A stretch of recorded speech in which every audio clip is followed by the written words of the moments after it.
Rajkot એમ્સના director સાથે સંદેશ ન્યૂઝે ખાસ વાતચીત કરી હતી। કોરોનાના નવા વેરિયન્ટને લઈને આ વાતચીત કરવામાં આવી હતી। તો 1 થી 2 વેરિયન્ટ ઓમિક્રોનના સબ વેરિયન્ટ તરીકે જોવા મળી રહ્યા છે। તો ચાઇના, સાઉથ કોરિયા, જાપાનમાં સૌથી વધારે પ્રોબ્લેમ છે।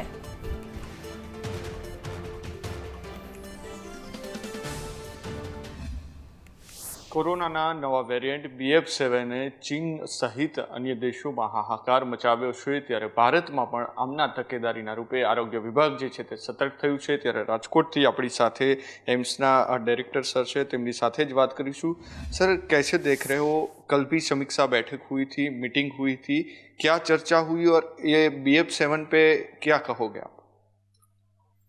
देखो, एक या दो वेरिएंट हैं, ओमिक्रॉन के ही सब वेरिएंट हैं। जो ओमिक्रॉन हमारी कंट्री में पहले पाया जा चुका है, ये अभी हमारी कुछ एक कंट्रीज़ में वर्ल्ड में देखा गया है कि ये नया वेरिएंट क्रिएट हुआ है और इसकी वजह से वहाँ पे काफ़ी ज़्यादा परेशानी लोगों को हो रही है। मोबिलिटी और मोर्टेलिटी काफ़ी है।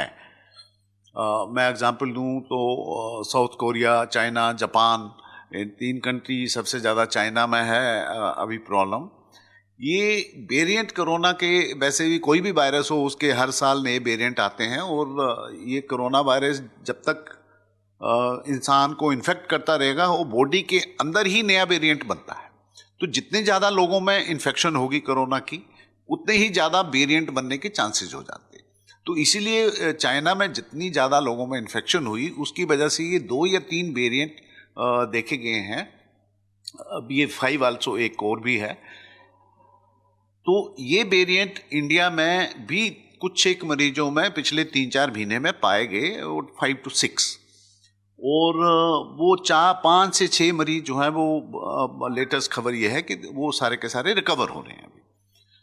तो ये वेरिएंट और ज़्यादा नहीं फैले या कहीं फैल चुका है तो उसको कैसे जल्दी से जल्दी पिकअप किया जाए, इसके लिए सरकार ने सबको आगाह किया है और बोला है कि जो कोविड अप्रोप्रिएट बिहेवियर होता है उसको बिल्कुल स्ट्रिक्टली फॉलो करिए, जो कि पहले भी सरकार ने बोला था और इस गाइडलाइन को वापस नहीं लिया था।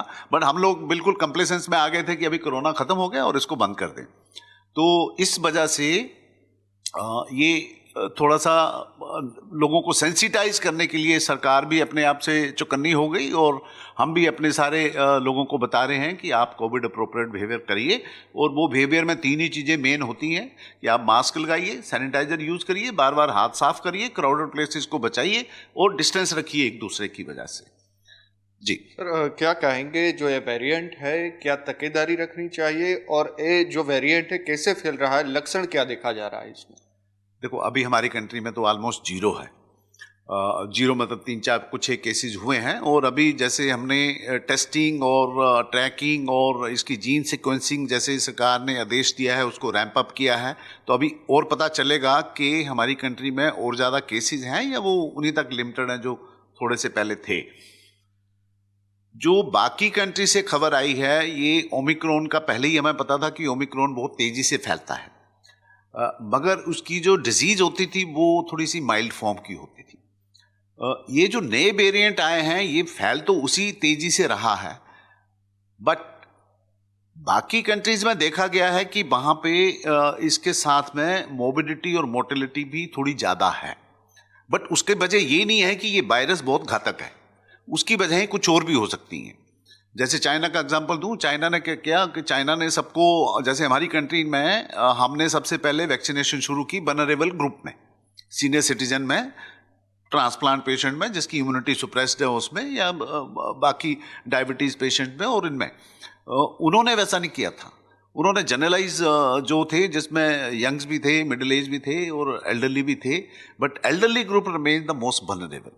तो प्रोबेबली वो वजह है कि चाइना में ज़्यादा मोर्टेलिटी हो रही है, और हमारी कंट्री में अगर आ भी गया ये वेरिएंट तो हमारी कंट्री में आई डोंट विजुअलाइज कि हमारे में ज़्यादा मोर्टेलिटी होगी, और वो वेव जैसा बनने वाला कोई मुझे आसार नज़र नहीं आते, बिकॉज हमारे काफ़ी लोगों में 90 से ज़्यादा % लोगों में इम्यूनिटी आ गई है, और काफ़ी लोगों ने सेकंड डोज तक तो ले ही लिया है। प्रिकॉशनरी डोज कहीं उन्होंने नहीं लिया, डजंट मैटर, उसके भी 2 पहलू हैं कि वो असर करती है कि नहीं करती है। तो हमारी कंट्री में मुझे नहीं लगता कि इससे घबराने की कोई बात है, बट हमें चौकन्ना रहना बहुत जरूरी है। सर हेल्थ डिपार्टमेंट भी चौकन्ना हो गया है, तो एम्स और राजकोट डिपार्टमेंट की बात की जाए तो हेल्थ डिपार्टमेंट की क्या क्या तैयारी है? देखो, हमारी एम्स अभी आपको पता है हमने ओपीडी शुरू की है और आईपीडी की तैयारियों में चल रहे हैं।